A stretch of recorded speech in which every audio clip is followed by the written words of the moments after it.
Hi, I'm Aahana, and recently I read the book How to Win Friends and Influence People by Dale Carnegie.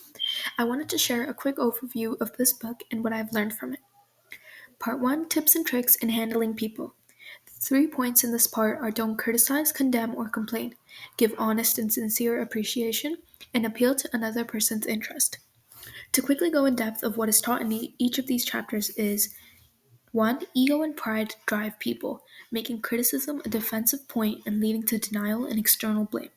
Studies parallel this by revealing that positive reinforcement, such as rewarding good behavior, is more effective for learning than punishment for bad behavior, a principle applicable even to dogs. 2. People are motivated by a desire for appreciation, finding encouragement in compliments and acknowledgement of their efforts. It's emphasized that appreciation doesn't necessarily require a prestigious title. Simple expressions like thank you and I'm sorry, accompanied by genuine praise, suffice.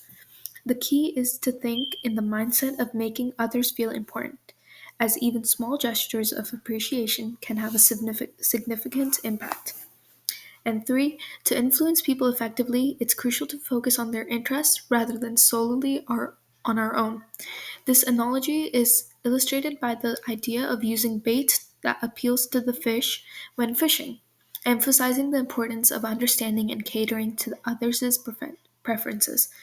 When seeking to gain someone's trust or persuade them, the key is to demonstrate genuine interest in what they care about and to offer help rather than solely pursuing personal goals.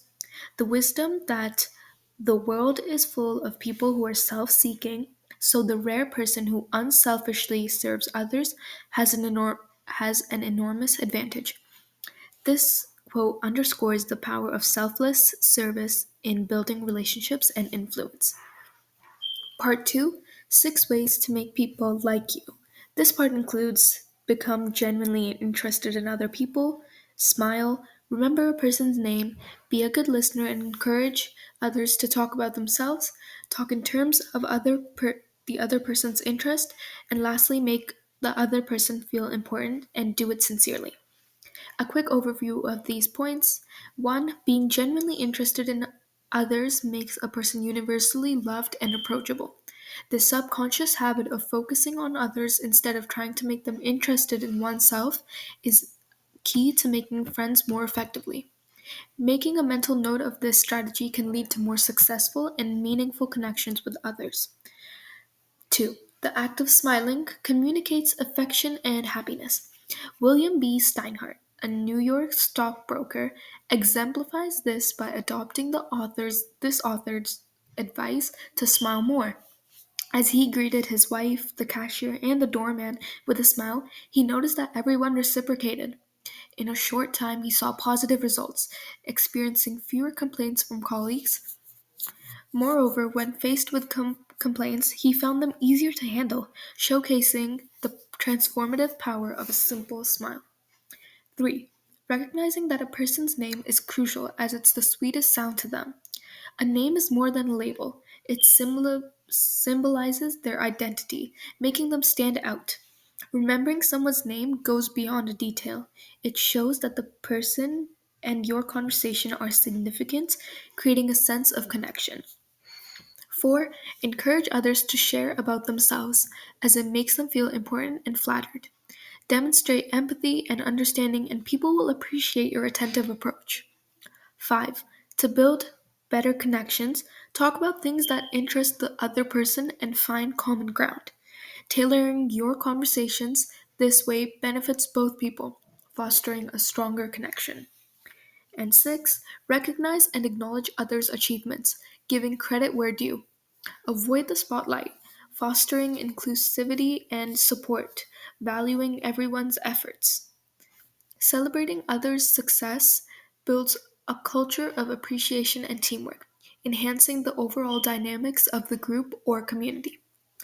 Part 3 is how to win people to your way of thinking. This part is essentially based on conversation and how to lead the conversation for benefit of both people or to you.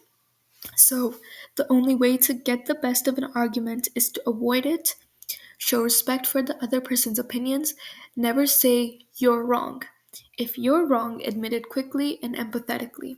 Begin in a friendly way, get the other person saying yes, yes immediately.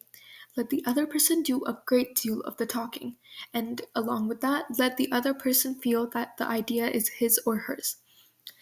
Again, this section is essentially about how to guide a conversation for a beneficial outcome. So, a simple, in depth overview of these points. In fostering effective communication, it's advisable to seek common ground and understand differing perspectives rather than engaging in arguments.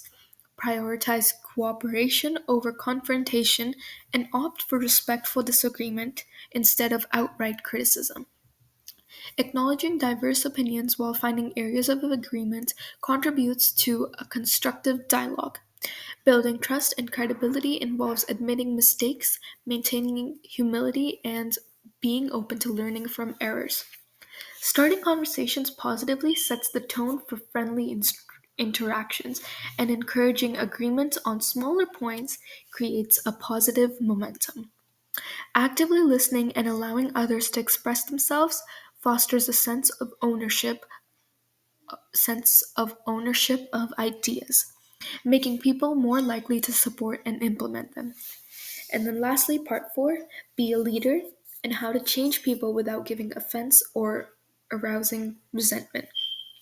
This last section goes over begin with praise and honest appreciation, call attention to people's mistakes indirectly, talk about your own mistakes before criticizing the other person, ask questions instead of giving direct orders, let the other person save face, praise the slightest improvement and praise every improvement, give the other person a fine reputation to live up to, use encouragement, make the fault seem easy to correct, and make the other person happy about what you said about doing what you suggest.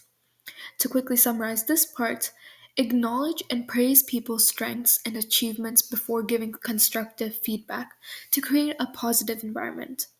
Instead of direct criticism, tactfully highlight areas for improvement. Share personal experiences for relatability and foster mutual learning.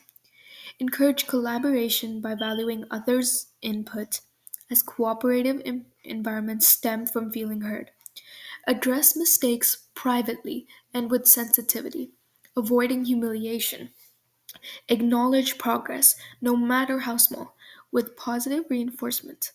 Express confidence in others' abilities to inspire them, and providing guidance and support in addressing mistakes. Connect suggestions to their goals and interests for a win win situation. And that's the end of the book overview and what I learned from it. I genuinely found this book immensely helpful. It truly has some amazing tactics to improve one's social life. I do try to implement many of these techniques into my daily life, and the results are already visible. But that's all for now. I hope you found this video informative and interesting. I'm Ahana Berry, and thank you for listening.